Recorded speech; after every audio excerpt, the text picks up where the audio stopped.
Le Code pénal définit précisément les infractions graves et les sanctions applicables. Voici une version synthétique des principales infractions criminelles et délictuelles sévèrement punies. Concernant les atteintes à la vie, l'article 221-1 punit le meurtre, c'est-à-dire le fait de donner volontairement la mort à autrui. La peine peut atteindre 30 ans de réclusion criminelle. L'article 221-3 vise l'assassinat, un meurtre avec préméditation, sanctionné par la réclusion criminelle à perpétuité. Pour les violences les plus graves, l'article 222-1 réprime les actes de torture ou de barbarie, punis de 15 ans de réclusion criminelle, voire davantage en cas de circonstances aggravantes.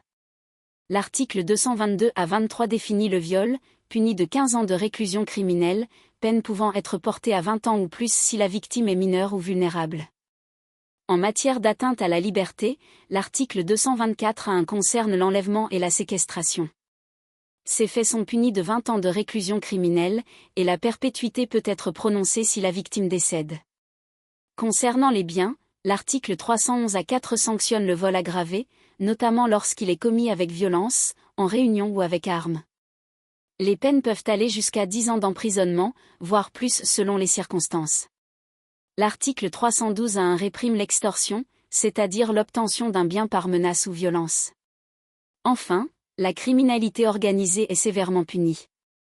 L'article 222-34 sanctionne le trafic de stupéfiants, tandis que l'article 421-1 vise les actes de terrorisme, pouvant entraîner la réclusion criminelle à perpétuité.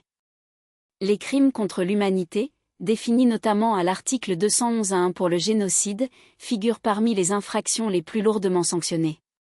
Ces dispositions illustrent la rigueur du droit pénal français face aux infractions les plus graves.